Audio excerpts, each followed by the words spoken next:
Sejam muito bem-vindos. Hoje a gente vai mergulhar fundo numa habilidade que, olha, é a mais crucial de todas para sobreviver e, claro, prosperar no trading.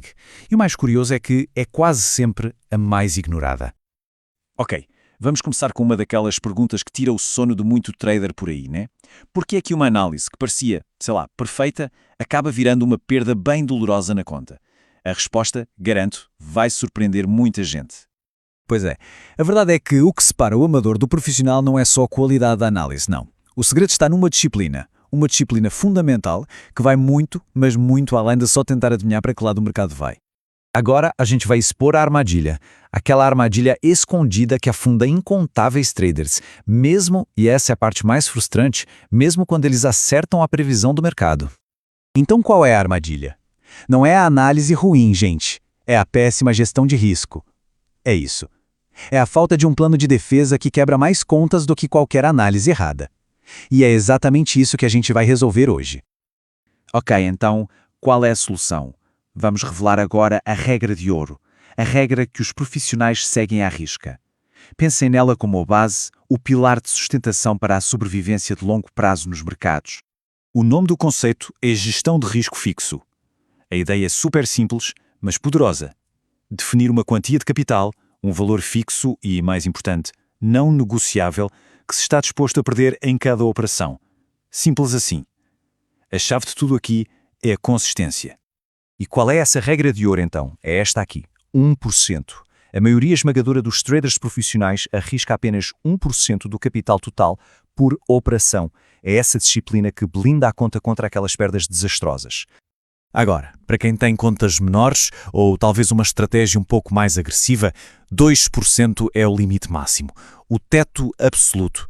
Passar disso, aí já é entrar numa zona de perigo, é brincar com a sorte. Tá bom, mas por que esse número é tão mágico? O que é que faz uma percentagem tão pequena ser tão transformadora para uma conta de trading? A resposta, pessoal, está na matemática pura e simples da sobrevivência.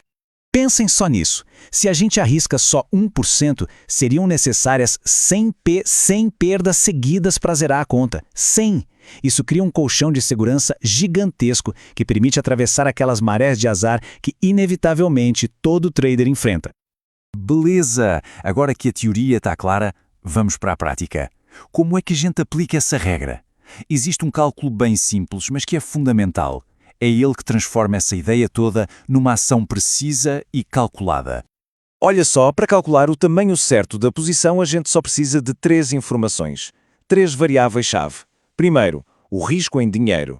Segundo, a distância do stop-loss em pips. E terceiro, o valor de cada pip do ativo que a gente está a operar. Só isso. E aqui está a fórmula. É essa conta que garante que a perda nunca vai passar daquele risco que a gente definiu antes. Pensem nela como uma ponte, a conexão matemática entre a nossa regra de risco e o clique no botão de comprar ou vender. Chega de teoria, né? Vamos ver isso a funcionar com números de verdade. Um exemplo prático, passo a passo. Porque, no fim das contas, é na prática que a coisa toda faz sentido. Então vamos lá. Imagina um cenário, uma conta com $10.000. Se a gente aplica a nossa regra de 1%, o risco máximo por operação vai ser de $100, certo? E digamos que a nossa análise técnica nos diz que o stop-loss ideal fica a 50 pips de distância. O primeiro passo é calcular qual seria o risco se a gente entrasse com um lote padrão, um lote cheio. A gente pega a distância do stop, que são 50 pips, e multiplica pelo valor do pip, que nesse exemplo é de $10. Isso dá um risco de $500, bem acima do nosso limite, né? Então o que a gente faz agora? A gente precisa de descobrir qual pedacinho, qual fração de um lote padrão vai fazer o nosso risco ser de exatamente $100. Para isso, é só dividir o nosso risco máximo, os $100, pelo risco do lote cheio, que eram 500. E o resultado? 0,20 lotes. É isso. Esse é o tamanho exato da posição. Com esse tamanho, se o stop for atingido, a perda vai ser de, precisamente, $100. A nossa regra de 1% foi respeitada à risca. E agora, olha que interessante essa relação, prestem atenção. Se o stop loss fosse mais apertado, digamos 25 pips, metade da distância, o que aconteceria? A gente poderia dobrar o tamanho da posição para 0,40 lotes e o risco em dinheiro continuaria a ser os mesmos $100. Viram? O risco em dinheiro fica fixo, o que muda é o tamanho da posição. Isso é controle total. Certo. A parte mais importante de tudo isso é como transformar esse conhecimento num hábito, numa coisa automática, que a gente faz em toda santa operação, sem exceção, sem preguiça. Então, para ajudar, aqui vai um plano de ação. Passos práticos para começar hoje mesmo. Primeiro, defina o seu risco fixo. É 1%? É 2%? Decida. Segundo, pegue nas suas últimas 3 operações e recalcule qual teria sido o tamanho correto da posição. E terceiro, pode pesquisar por calculadoras de tamanho de posição na internet. Elas ajudam muito, mas só depois de entender a fórmula, ok? É fundamental saber o que a ferramenta está a fazer.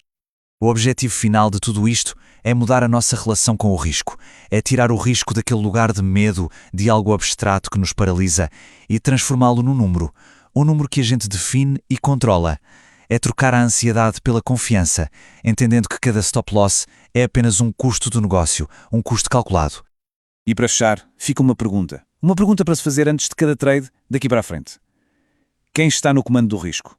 É o mercado ou é o trader? Com esta metodologia que a gente viu, a resposta vai estar sempre e sem nenhuma dúvida do lado de quem está a operar.